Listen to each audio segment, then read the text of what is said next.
Welcome to Sports Jazz. Isaac, David, Josh. We are back again streaming. Thank you, everyone that has been waiting for us. I see a couple of people have been online waiting. Well, we're setting off right now, and today we have a very, very interesting topic. A topic that most of you guys shouldn't miss. We are going to be speaking about Liverpool. I know because before we did before we did an episode where we were speaking about Liverpool's trying to see how it's going to be. Are they going to perform poorly, especially after Klopp left? But well, it looks like one would argue that we were wrong. So, and for that, we are back, all Liverpool fans. We have something special for you, David, Josh, Isaac, myself, right here on Sports Jazz. Subscribe, like, and share our videos. Let's roll, guys. Yeah, Josh, hope you guys are all fine.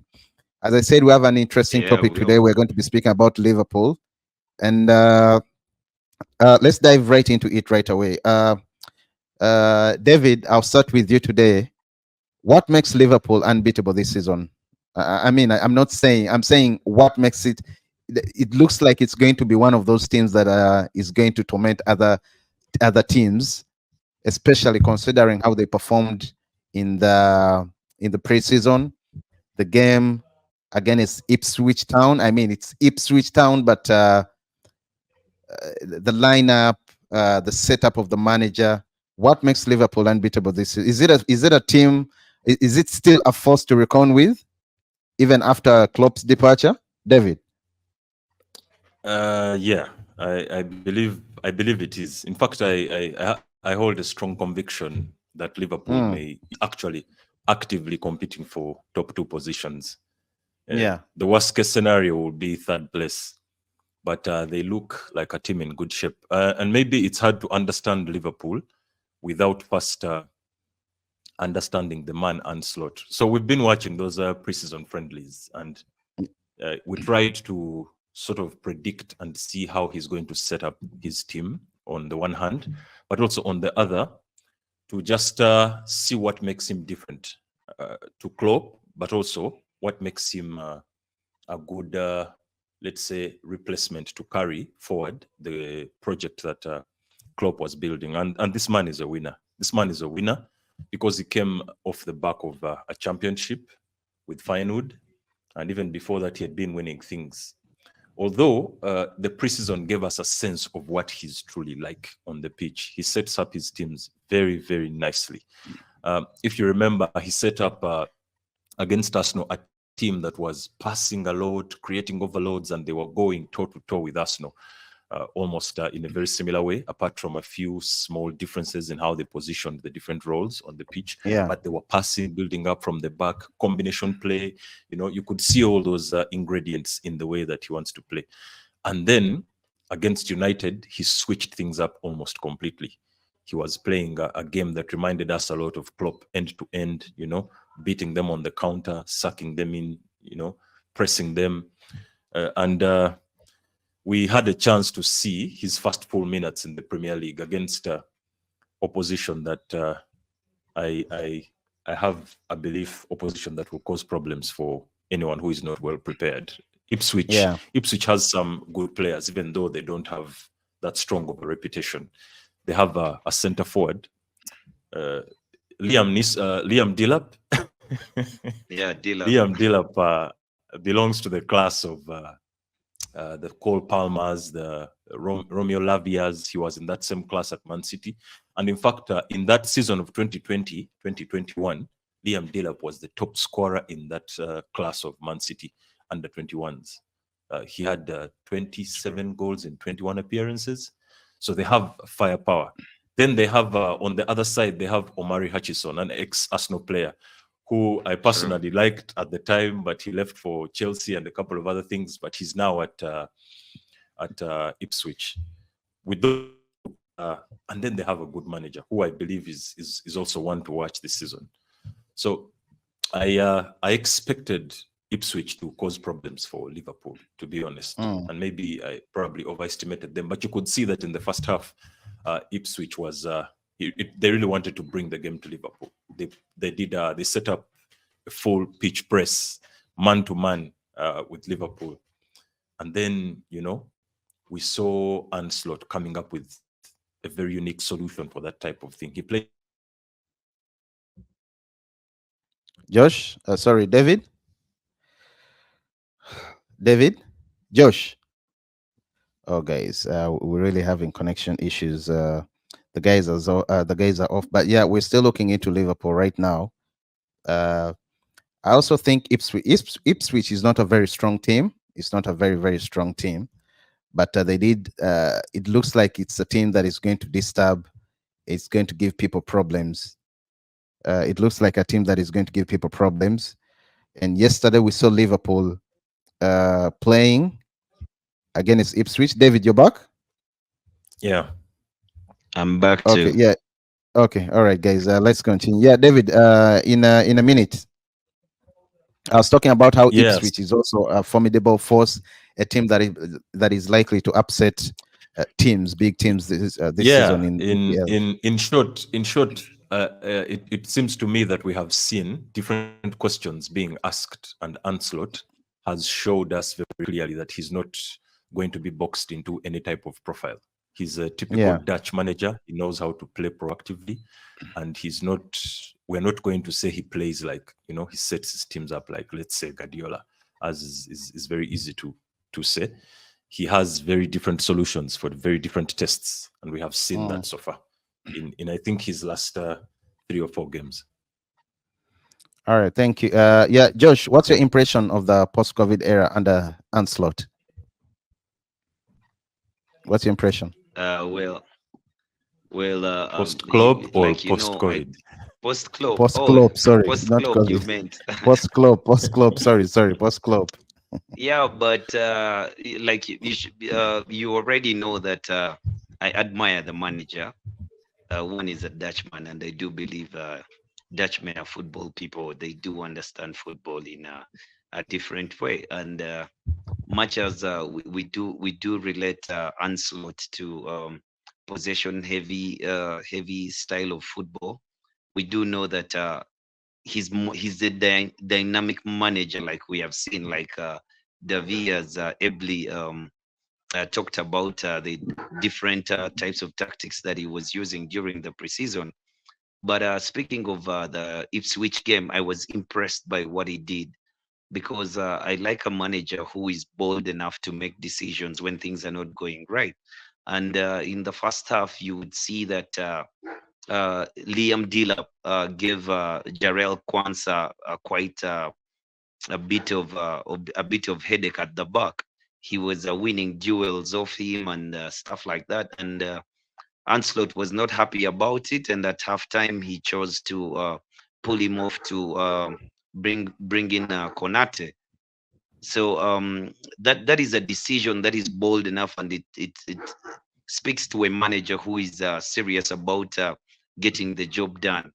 He did not care about how the media will respond to him or stuff like that, but he needed his team to get back into the game. And the other thing was the approach of Anslot in the second half. The team talk he had to give his team was really Mm. good.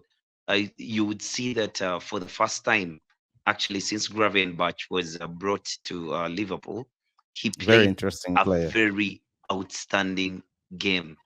He Mm. played so well yesterday. It's the first time I've seen him play that well. He would come, break lines with the passes. We know he can dribble. He would dribble. He would pick the right spots. He would play the ball forward, even when he had an easier pass to play it backwards. For the first goal that they scored, every Liverpool player touched that ball. Every Liverpool player touched that, apart from Sobosolai. Imagine, of all Yeah, people, Sobosolai is the one who didn't touch it.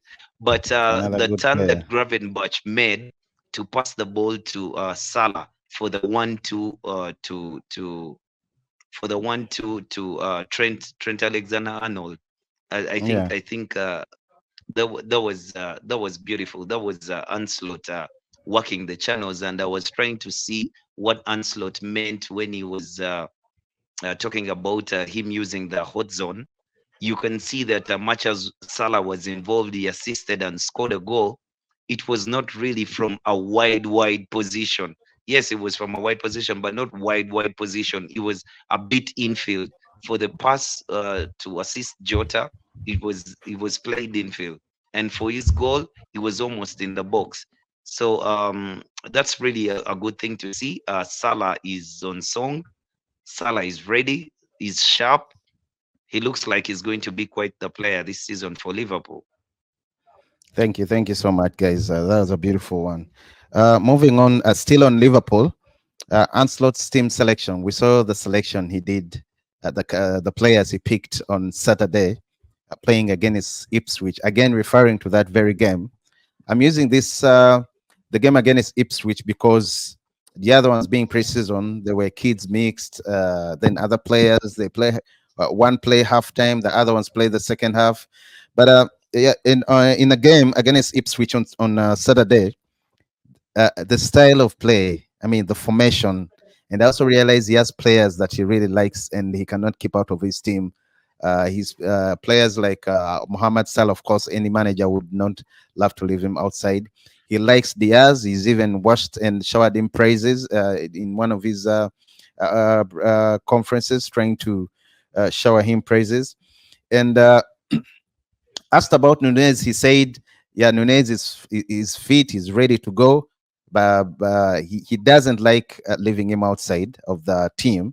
But unfortunately, he had no options. Although Nunez is also going to be coming back very soon.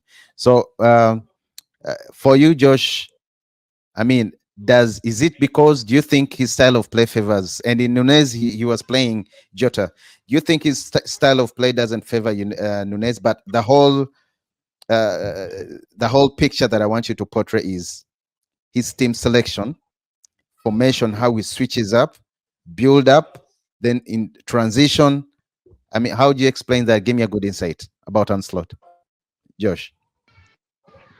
Well, I do believe that Nunes can actually play in that side. Nunes is good Mm, enough to play in Anslot side because he's not really an out and out striker. Because he can play, he can actually come deep and play football. So mm, even if he switched up the style, Nunes would be able to play.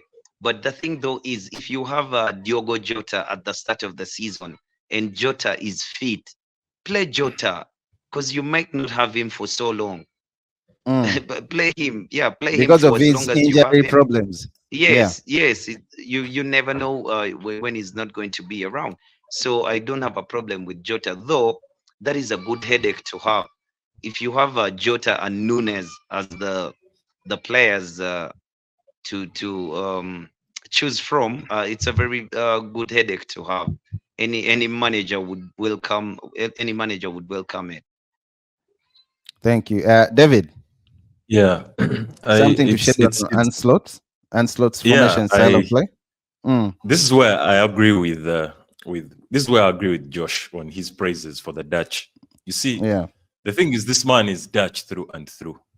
So and for us here, we have probably the benefit of not being we cannot be crucified by let's say the wider football audience, so we can speak very brutally and very honestly. The truth is, Mm, based on the purist's eye, I think Jota is more pleasant to have in the team. Technically, he's very neat with the ball. He's precise with his finish. His efficiency is quite high. He doesn't need so many chances, and therefore, for a man who comes from Dutch football, he will be naturally inclined to select Jota, even if he will, sprinkle a few words to color the situation and make it look like, oh, he regrets leaving Nunes out. Yeah, mm, but then we know that the fact that he's in the Premier League, there are problems that Nunes is going to solve, that challenges that Nunes is going to solve that Jota will struggle to solve. For example, the physical aspects, right? yeah. Which is precisely why Kwanzaa was taken off and who Konate was brought on, because there's a physical element to the Premier League and it requires a physical solution. Nunes is the kind of guy who will not be afraid to get into duels. he will most likely win them. He has the size. He's also very powerful. He's a powerful runner, fast, relentless. Those are things that the nimble operator that Jota is may not have, or they may not come naturally for him. So this is one of the benefits of having a Dutchman, leading a team. You'll see more of the purist's flavor of football. You'll see nice, neat use of the ball at the feet. So that's the proposition, the value proposition that Jota has. Otherwise, I imagine there will be time and occasion for Nunes to come in soon.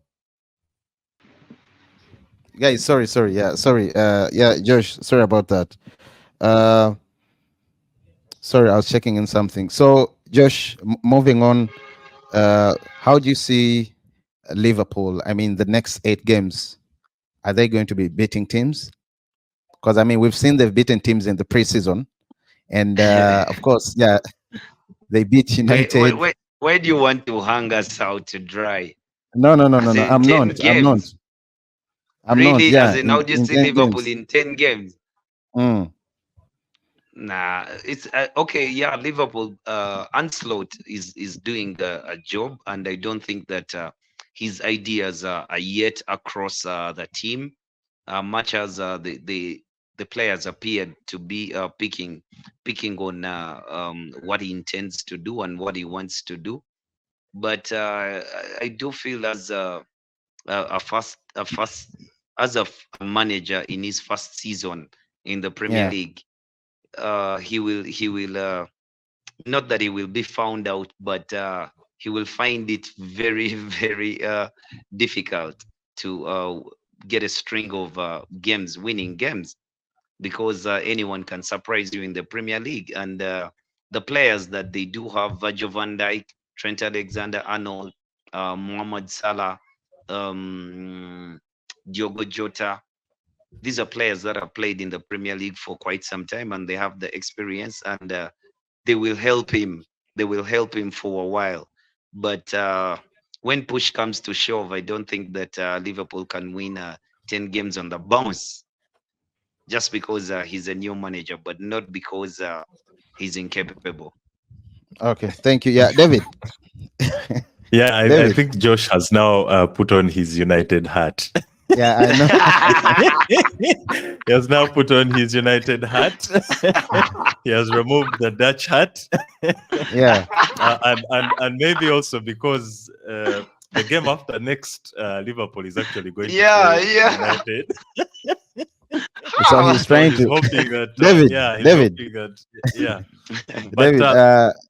Yeah. look, Sorry. the way I see it, Mm, the way I see it, this guy, for me, he just keeps impressing me. I'm truly impressed by him on the one hand, but he also has me concerned about our title, the Arsenal side, our title charge, because the way he's set up, the variety that he has in his tactical book, his problem solving, you can see the substitutions he made. They were very sensible, almost unexpected for someone who's just had one game in the Premier League. This man's sure-footed in everything he does. He also has a few things working for him. His team is not exactly fresh. It's the same crop of players who have been working together. And the other thing that is at play here is when you hear the comments. In the preseason, we talked about some of the younger players and how they were enjoying themselves. So after the Ipswich game, Salah was one of those saying he's been intrigued by the way the coach is conducting the training sessions and the new ideas he's bringing in. You almost have a sense that these players are enjoying themselves, and when that happens, only good things can result out of that. So even if I can't tell you what exactly is going to come out of the next 10 games, I am strongly convinced that Liverpool may actually put together a good string of W's in the next few games. The next coming games. Well, I don't want to talk about the United one. Well, it can't really But I be the believe they next are going to coming win. games, because United is after the next one. Yeah, but this is and here's the other thing. He's already faced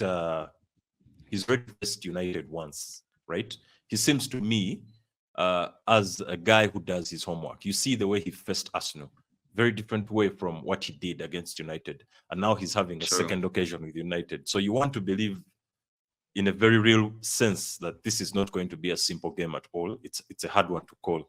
So there's reason to be optimistic if you are a Liverpool fan. Thank you. And what I wanted to also talk about is the situation with Zubimendi.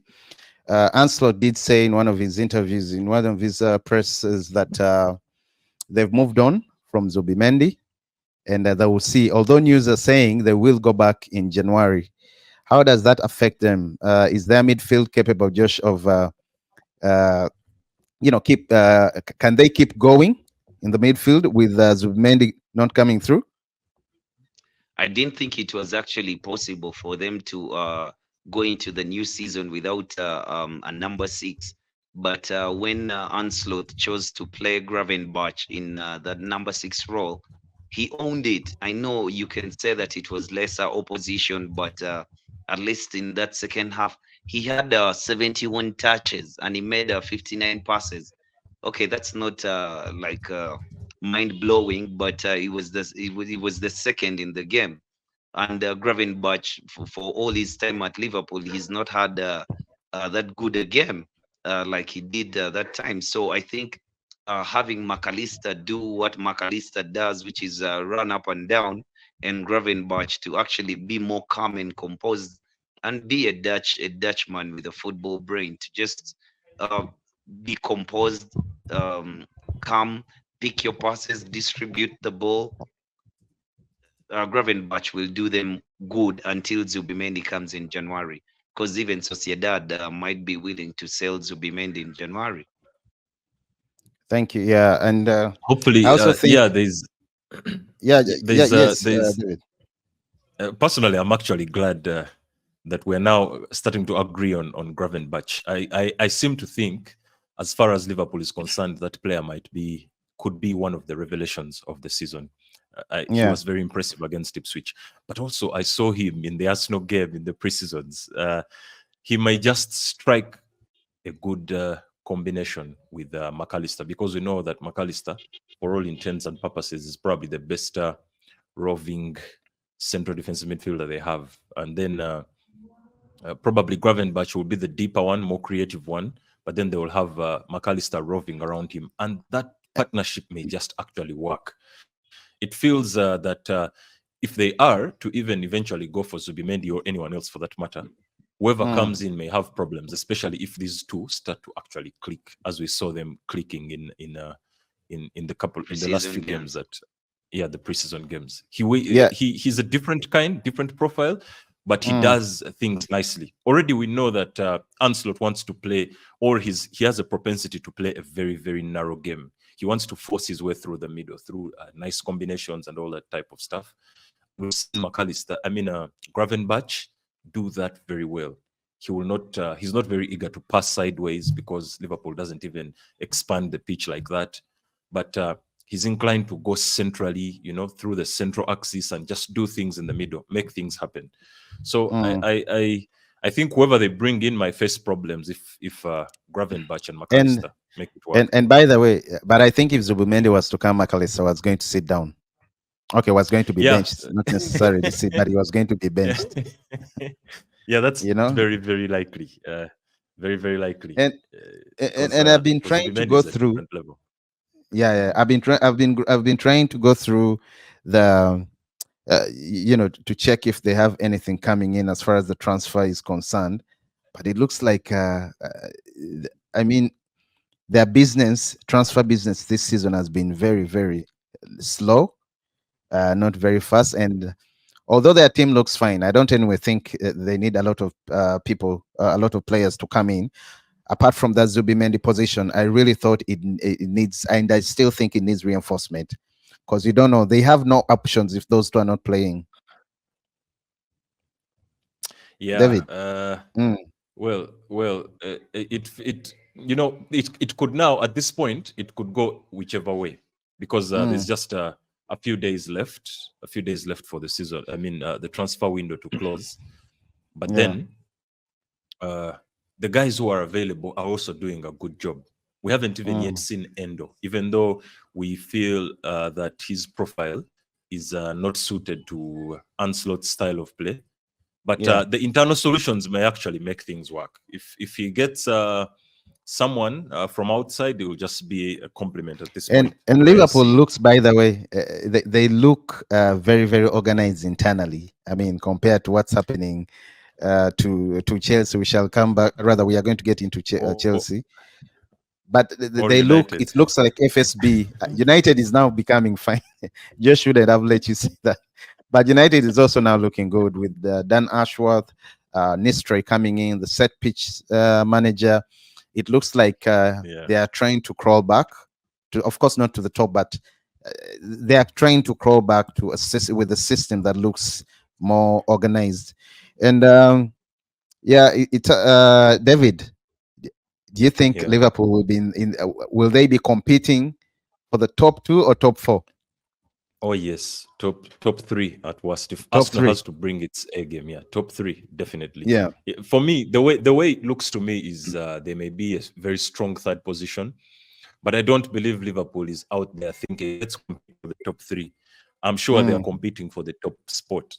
They probably feel like you can see the way they're playing.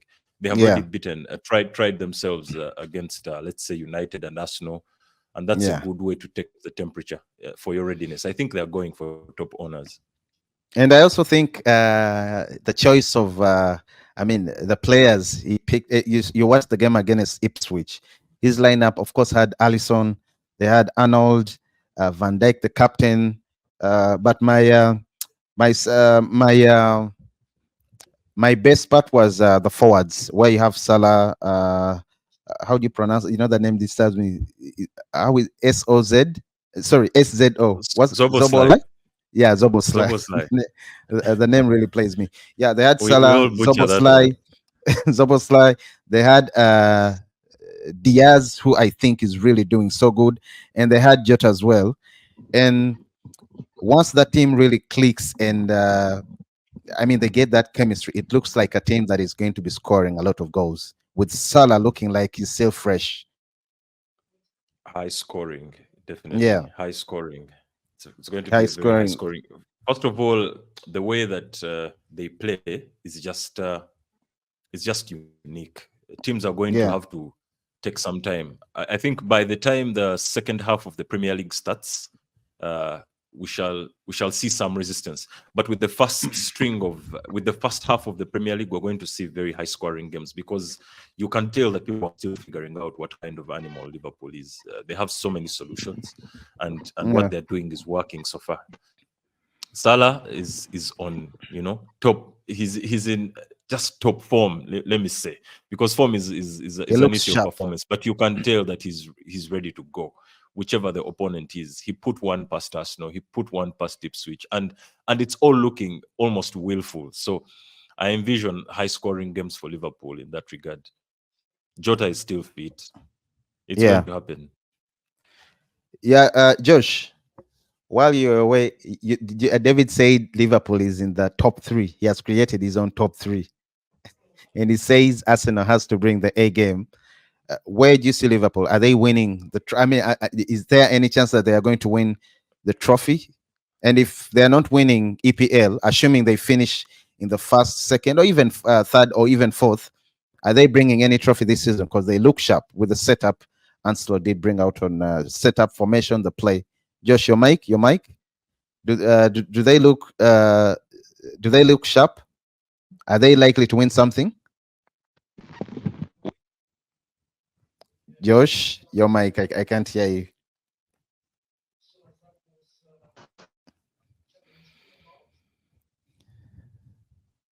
Josh, I can't hear you. David. Yeah. Yeah, yeah. So We're saying, yeah, for me, my justification for top three is very, very clear. yeah, Most of the teams, even those that we hope to lead the log this season, yeah. have an element of course, with the exception of Arsenal, that has Mm, already set themselves up. Most of the mm, teams, you can think of Chelsea, you can think of the usual suspects. Of course, yeah, we can also throw probably like who Newcastle, there, Spurs, those teams that are in the business to compete. I'm not going to say to win because there's usually only one winner. the teams that usually comprise the competing lot are still Yeah. figuring themselves out. They're still figuring themselves out in key things. Some of them have fractured backlines. We see all the issues with Chelsea. Chelsea is still struggling to even nail down a regular 11. You know, the go-to guys, Man, usually the best Chelsea, teams. Chelsea, no one understands Chelsea. But right after this, we are going to dedicate around 10 minutes talking about Chelsea. And Pay the Toll says some of the Liverpool players play like they have a point to prove. It could be right Indeed, with they the new do. manager inside because you want to improve the Yeah, manager. Sorry, you want to yeah. impress the manager. So that could also be right. You know, that could be very right. Could be very right. Yeah, because the current players Mm, do not have any loyalty points with Ancelot. It's not like yeah, this one has grown to become Klopp's favorite, or this one has grown to become, it's they are all operating from a clean slate. With the yeah. exception of Salah, the rest have to show cause. They have to show why they should be selected.